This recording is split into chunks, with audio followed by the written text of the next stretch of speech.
হাদিসের মধ্যে আছে, হাসরের ময়দানে আল্লাহ তাআলা বহু বান্দাকে এই রিয়া মানে লোক দেখানো আমলের কারণে বলবে, ইযহাবু ইলাল্লাযীনা কুনতুম তুরাউনা ফিদ দুনিয়া, দুনিয়াতে যাদেরকে দেখাবার জন্য করেছিলে এখন তারা হাসরের মাঠে আছে, হ্যাঁ তুমি তাদের কাছে যাও, ফানদুরু হাল ইনদাকুম জাযাউন, গিয়ে দেখো তাদের কাছ থেকে কোনো বিনিময় পাও কিনা।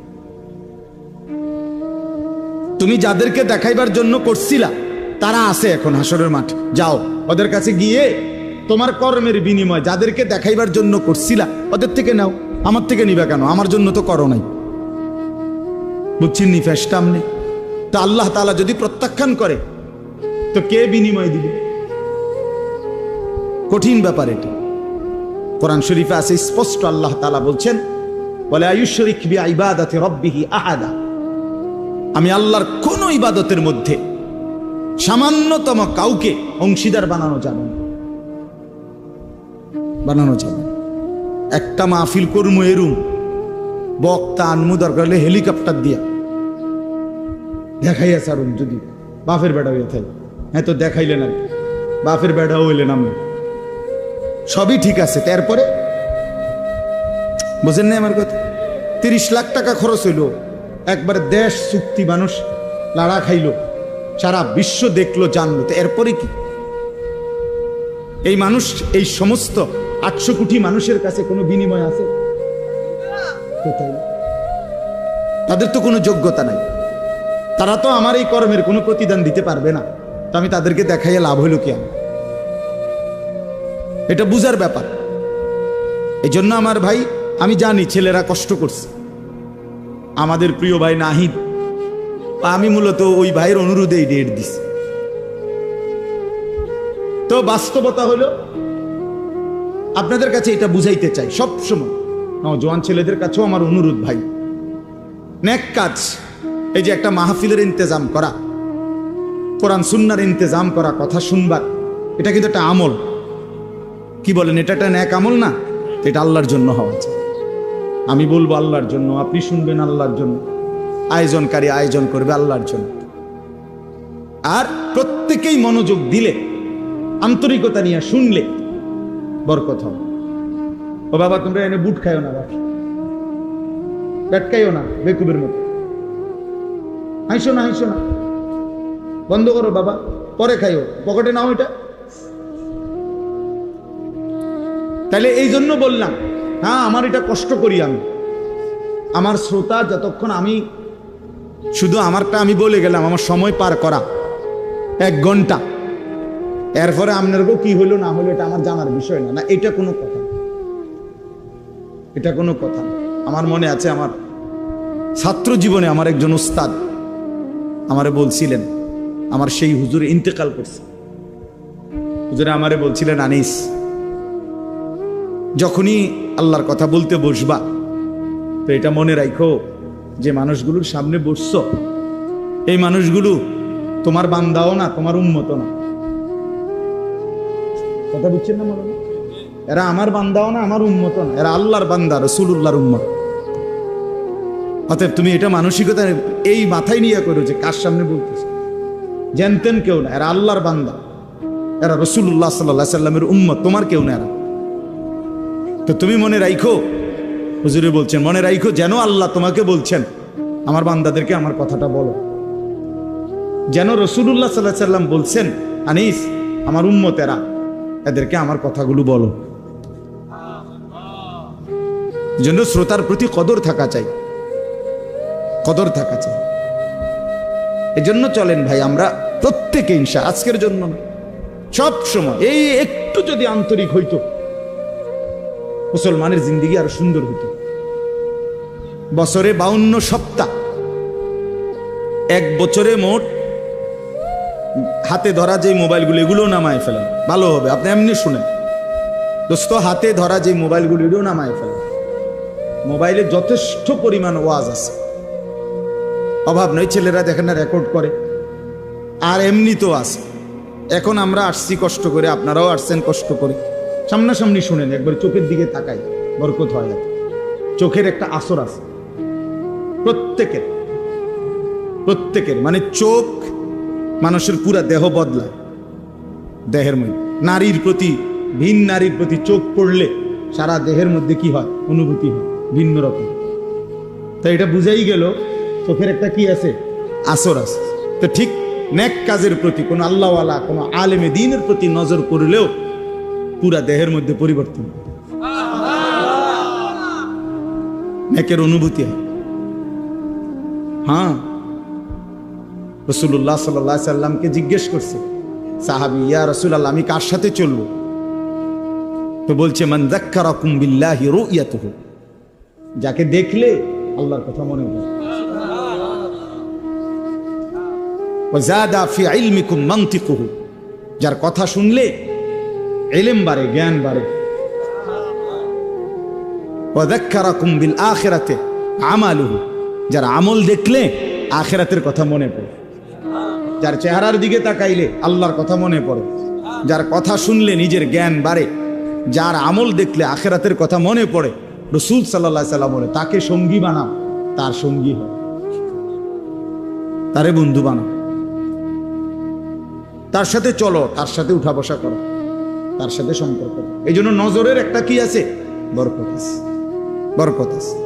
কচ্ছপ একটা প্রাণী আছে না, কচ্ছপ, এই কচ্ছপ বাচ্চা ফুটায় নজর দিয়ে।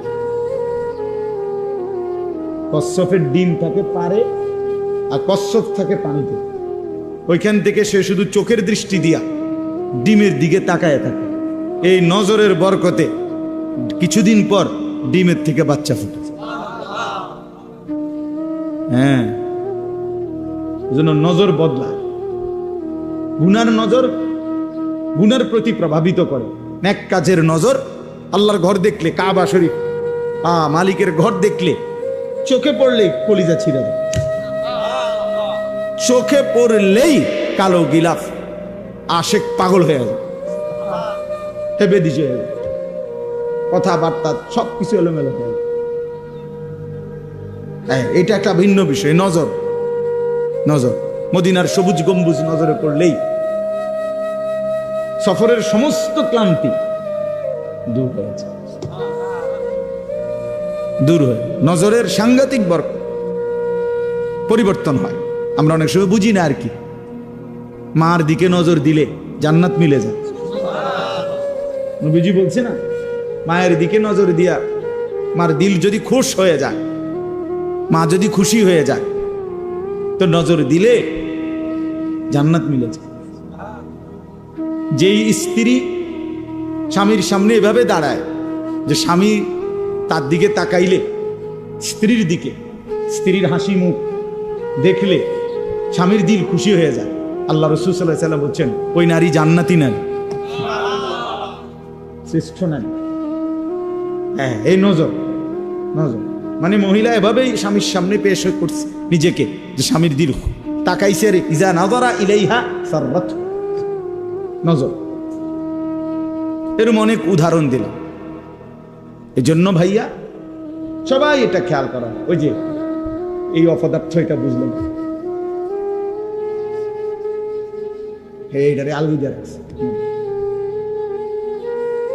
এখন কেমন লাগলো কথাটা শুনছো? আমি তো সুন্দর করেই বলছিলাম। হ্যাঁ, অনেকেই আছে গাদ্দার, মানসিকতাটা হলো এমন যে তুই রে বেটা, ইতান হুজুর মুজুর বেটা, থো এতে বালা কত হুজুর দেখছি বেটা। এটা এক ধরনের মানে মানসিকতাটার মধ্যে একটা তেড়ামি বা, যে যা বলুক আমি আমার মতো। এটা বর্তমান ইয়াং ছেলেদের অনেকের মানসিকতা এমন, যে ভদ্রতা, শালীনতা, বংশের, মা বাবার, ধর্মের, কোরআনের, ইসলামের, ব্যক্তিত্বের, মানবিকতার কোনো ইজ্জত, সম্মান, ভদ্রতা থাকুক বা না থাকুক, আমি আমারটা করি। কাঁদতে কেরম লাগছে এটা তোমার বুঝ, আমার তো কিচ্ছু লাগছে না। বড় সাংঘাতিক, অনেক বড় অধপতন। মনে রাখবা ভাই, ছেলেদেরকে বল যে তোমার কাছে কোনোটাই আলাদা কোনো ফিলিংস করে না। এখানে আমার চাচা আছে, বাবা আছে, দাদা আছে, এখানে দাড়িওয়ালা মুরব্বী আছে, ওলামায়ে কেরাম আছে, হ্যাঁ, এটা মাহফিল, না আমি আমার মতো, আমি যেমন আছি তেমনই। এই যে মানসিকতা, এটা কিন্তু অনেক বড় মুসিবত, বিপদ, অনেক বড় বিপদ। পরিবেশের কারণে মানুষ আসর হয়। as-suhbatu muta'aththira, আরবিতে বলে যে সাহচর্য, সংস্পর্শ প্রতিক্রিয়াশীল। যে জিনিস যার সংস্পর্শ পায়, ছোঁয়া পায়, ওইটার আসর তার মধ্যে আসে। যেমন আতর লাগাইলে বাতাসের মধ্যে অন্যের নাকে যে আতরের ঘ্রাণ লাগে, এটা বাতাসের থেকে লাগে, নাকি এবার গায়ে তো এবার লাগাইছে না, নাক লাগাইছে না। কিছু লোক কমে গেলে ভালো, নেমে যান, আপনারা জওয়ান মানুষ নেমে যান, জান ভাই ওখানে যান, জান ভাই যাও, ভাই নওজোয়ান ভাই ওখানে যাও।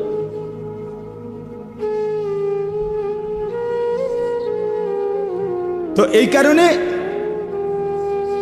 কোনোখানে পেশাব পায়খানা থাকলে ওইখানের বাতাসেই বোঝা যায় না দুর্গন্ধ, মানে দুর্গন্ধটা লাগছে বাতাস থেকে। এই জন্য দোস্ত আমার, বন্ধু আমার, সাহচর্য, সংস্পর্শ প্রতিক্রিয়াশীল। যে যার সাথে উঠা বসা করে তার আসর তার মধ্যে পড়ে, এটা সত্য কথা, এটাই বাস্তব। প্রত্যেক মানুষকে তার বন্ধু দেখে চিনা যায়। রাসূলুল্লাহ সাল্লাল্লাহু আলাইহি সাল্লাম বলেন, আর রাজুলু আলা দীনি খালিলিহি। নবী সাল্লাল্লাহু আলাইহি সাল্লাম বলেন, প্রত্যেক ব্যক্তি তার বন্ধুর দ্বারা প্রভাবিত হয়,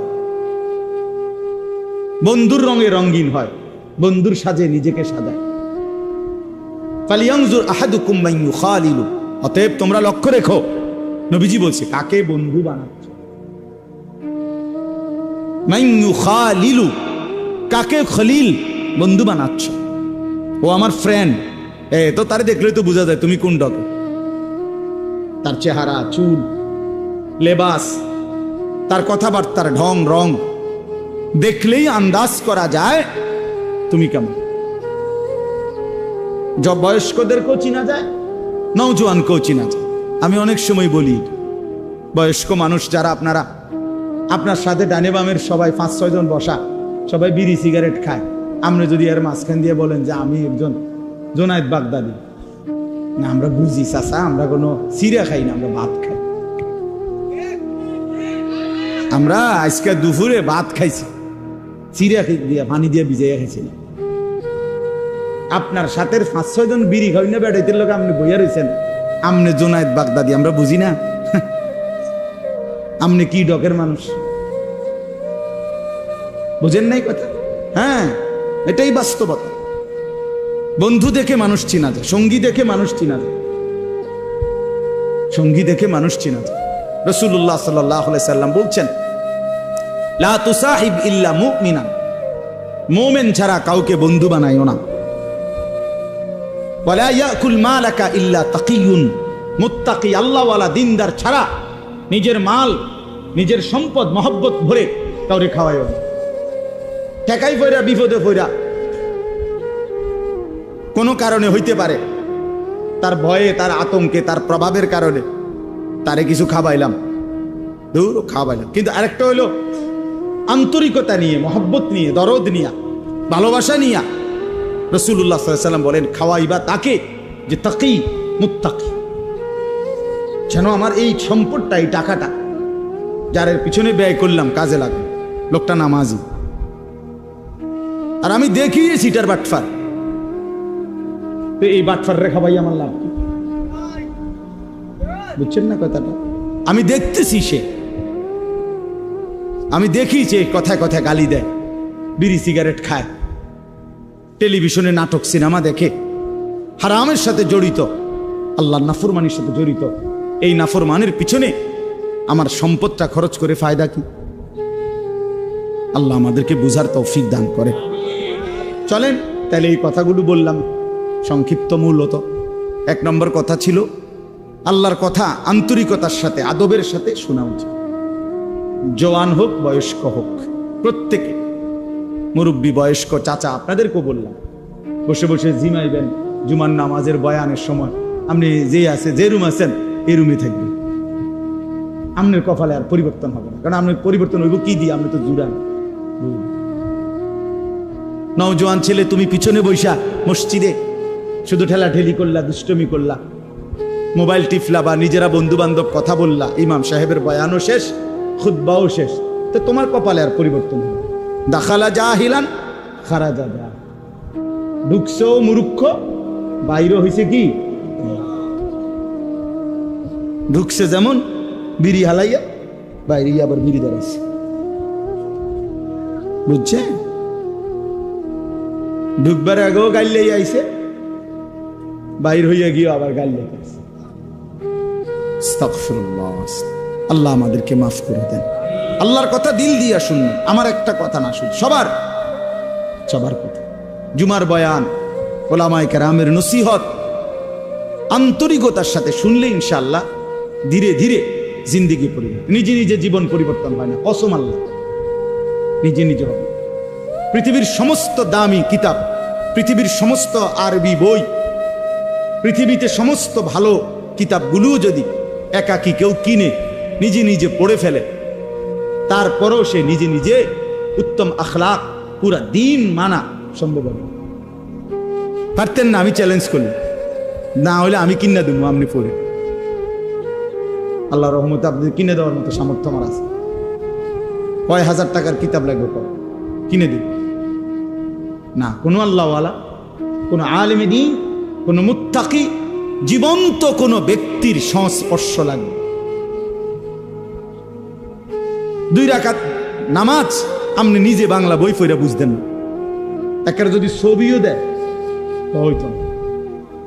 তাইলে দুনিয়ার সমস্ত মহিলা এই ছবিতে আর বইতে দেখে দেখে রান্না শিখালেন, তাহলে শাশুড়িকে শিখে লাগবে। কিন্তু দুনিয়ার সমস্ত বৌদের নিয়ম কি?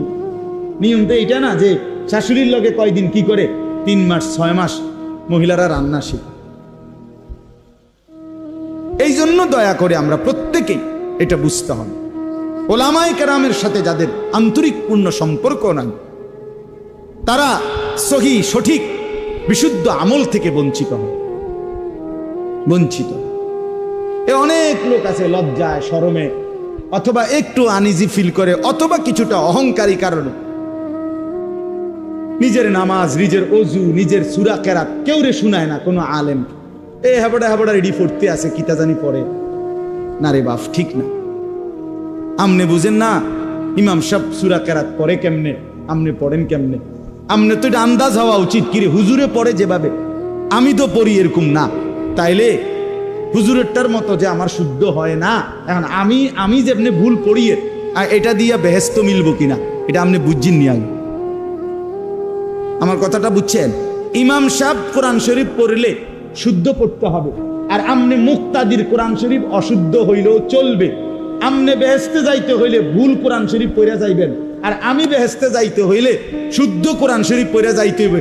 এই বেইনসাফি হলো কেন? কথা বুঝেন নাই? কি ব্যাপার? আমি নামাজ ঠিক করে পড়তে হইব, আমার সূরা কেরাত দোয়া কালাম আমি সব ঠিক কইরা তারপরে বেহেস্তে যাওয়ান লাগবো। আর আমনের সবগুলো ভুল নিয়া আমনে বেহেস্তে যাইবেন গা, বেহেস্তে এরকম মামুর বাড়ি হয়ে গেল কেমনি? এতটা সহজ হয়ে গেল কিভাবে? আমার শায়েখ আল্লামা মুফতি মুশতাকুর নবী সাহেব এই জন্য বলে, জান্নাত এতটা কঠিন না, অর্জন করা যাবে না, আবার এতটা সহজ না যে বিনা মেহনতে আমনে যাইবেন না। বুঝেন নাই আমার কথা? জান্নাত এতটা অসম্ভব নয় যে মেহনত কইরাও আমল করেও জান্নাতে যাওয়া যাবে না, না জান্নাত এত কঠিন না। আবার এতটা সহজও না যে টাকা 200 ইমাম সাহেবরে দিয়া আপনি বেহেস্তে যাইবেন, না না না, এটা আমনের চাচার শ্বশুর বাড়ি না। এর জন্য কোরআনুল কারীমের মধ্যে সমস্ত জায়গায় আছে, বারবার আল্লাহ তাআলা বলছে জান্নাতের বিনিময় বান্দা কেন দিলাম তোমারে, জান্নাত কেন দিলাম, কেন দিলাম, কেন দিলাম, জাযাআম বিমা কানু ইয়ামালুন। আল্লাহ তাআলা বলছে বান্দা তুমি যে সারা জিন্দেগি আমল করেছ সেই আমলের বিনিময়ে জান্নাত দিলাম, আমলের বিনিময়ে দিলাম। জাযাআম বিমা কানু ইয়ামালুন ওয়ালানাজজিয়ান্নাহুম আজরাহুম বিআহসানি মা কানু ইয়ামালুন। রব্বুল আলামিন বলে বান্দা আমি রব্বুল আলামিন তোমার সমস্ত নেক আমলের বিনিময়ে আখিরাতে হাসরের ময়দানে সর্ব উত্তম বিনিময় তোমাকে ফিরিয়ে দেব। রব্বুল আলামিন বলেন, বান্দা এক জাররা এক বিন্দু, ইন্নী লা উযীউ আমালা আমিলিন মিনকুম মিন যাকারিন আও উনসা। আল্লাহ বলে, পুরুষ হও আর নারী হও, আমি রব্বুল আলামিন ওয়াদা দিলাম ঈমানের সাথে যতগুলো নেক আমল করেছো একটা আমলও আমি আল্লাহ নষ্ট হতে দেব না, আমি বিনিময় দেব, একটাও না। ইন্নী লা উযীউ, আমি নষ্ট করব না বান্দা, তোমার প্রতিটা আমল আমি আল্লাহ তাআলা বিনিময় দেব, ফিরিয়ে দেব, ফিরিয়ে দেব। এজন্য বাপ, দুনিয়া মূল হিসাব না, আখিরাত মূল হিসাব। দোস্ত আমার, বন্ধু আমার, নওজোয়ান ছেলেরা আমার, এটা মনে রাখো ভাইয়া, আখিরাত মূল হিসাব, আখিরাত মূল হিসাব। আল্লাহ তাআলা আমাদেরকে ঈমানের দৌলত দান করছেন। সোয়া লাখ আম্বিয়া, আদম আলাইহিস সালাম থেকে নিয়ে আমাদের নবী মুহাম্মদ সাল্লাল্লাহু আলাইহি সাল্লাম পর্যন্ত এই সোয়া লক্ষ নবী মানুষদেরকে ঈমানের দাওয়াত দিয়েছেন, এই কালেমার দাওয়াত দিয়েছেন, ঠিক না? কথাটা বুঝছেন কিনা আমার? ঈমানের দাওয়াত দিয়েছেন সমস্ত নবীরা, কালেমার দাওয়াত দিয়েছেন। কুলু লা ইলাহা ইল্লাল্লাহ তুফলিহুন, হে আল্লাহর বান্দারা লা ইলাহা ইল্লাল্লাহ পড়ো, ঈমান আনো, নিজেরে মুমিন বানাও, তোমরা সফল হবে। তো এই মেহনত করছে সমস্ত নবীরা। এখন দেখেন, সেই আল্লাহ রাব্বুল আলামিন সোয়া লাখ নবী পাঠাইছেন এই ঈমানের দাওয়াতের জন্য। আল্লাহ তাআলা আমাকে বলতেছেন, আনিস, সেই ঈমান আমি রব্বুল আলামিন তোকে জন্মসূত্রেই এক মুসলমান পবিত্র মায়ের ঘরে জন্ম দিয়ে এই ঈমান এমনি দিয়ে দিয়েছেন। কায়নাতের সবচেয়ে দামি খোদার কসম, এই আসমান ও জমিনের সারা সৃষ্টি মখলুকাতের আল্লাহর জগতের সমস্ত কিছুর মধ্যে সর্বশ্রেষ্ঠ সবচেয়ে দামি সম্পদ ঈমান, লা ইলাহা ইল্লাল্লাহ। এটা যার জবানে, এটা যার কলিজায়, এটা যার জিন্দেগিতে, এটা সর্বশ্রেষ্ঠ নিয়ামত। আর সেইটাই সবচেয়ে দামি বস্তুটা আল্লাহ তাআলা এমনি দিয়ে দিয়েছে। আমারে যেন মায়ের পেট থেকে যেদিন বের করছেন, আল্লাহ যেন বল, জানিস এটা সাথে নিয়ে যাবে, ঠিক না? ৭২ বছর বয়স্ক মুরব্বী চাচা আমি দেখছি, ৭২ বছর বয়স, হিন্দু, তার 2 ছেলে কালেমা পড়ছে। ছেলেরা রাত দিন কাঁদে। আমি 3 জন আলেম নিয়ে ওনারে দাওয়াত দিছি, কালেমার দাওয়াত দিছি ছেলেদের অনুরোধে। 2.5 ঘন্টার মতো ওই চাচারে বলছি, চোখের পানি ফেলে আমি কাঁদছি। ওই চাচা একবারও জবান দিয়া কালেমা, আমি কাঁদছিলাম। তা আমার সাথীদের কাছে বলছিলাম, দেখেন আল্লাহ তাআলা ৭২ বছর বয়স এই লোকটার, কোনদিন মালিকের নামটা তার জবান দিয়ে বাইর হয় না। আর আল্লাহ তাআলা আমাদেরকে সেই ছোট্টবেলা থেকে কত হাজারবার, লক্ষবার এই ঈমান, এই কালেমা লা ইলাহা ইল্লাল্লাহ, এটা উচ্চারণের তৌফিক দান করছে। এই সৌভাগ্য, খোদার কসম, এই সৌভাগ্য কি দিয়া বিনিময় দিবেন? আল্লাহ যেটা আমগরে দিলেন, আল্লাহ যদি বলে বান্দা এর কিছু বিনিময় দাও, রাসূলুল্লাহ সাল্লাল্লাহু আলাইহি সাল্লাম বলেন, 7 আসমান ও জমিন যদি এক পাল্লাতে রাখা হয়, আর কালেমা লা ইলাহা ইল্লাল্লাহ যদি এক পাল্লাতে রাখা হয়, আল্লাহর কসম নবী বলেন কালেমা লা ইলাহা ইল্লাল্লাহর পাল্লাটাই ভারী হয়। তাইলে বলেন, তাইলে আপনি এখন আর কি দিয়ে মূল্য দিবেন? আর মনে করেন আপনারে সারা পৃথিবীর চাবিটা দিয়ে দিল, 7 আসমান জমিনের চাবিটা দিল, আপনি মালিক হইলেন। তা আল্লাহ তাআলা বললেন, বান্দা ঈমানের পাল, আমি যে ঈমান দিছি এইটার দামটা শোধ দাও। তা আপনার কাছে আছে মনে করেন 7 আসমান জমিন, এই পুরাটার চাবিটা। তো বলে, আল্লাহ আপনার আমি এটা দিলাম, কিন্তু এটা তো ওই কালেমার সামনে অনেক নিচে পড়ে থাকবে, নিয়ামতের, এত দামি নিয়ামত আল্লাহ তাআলা আমাদেরকে দিছেন।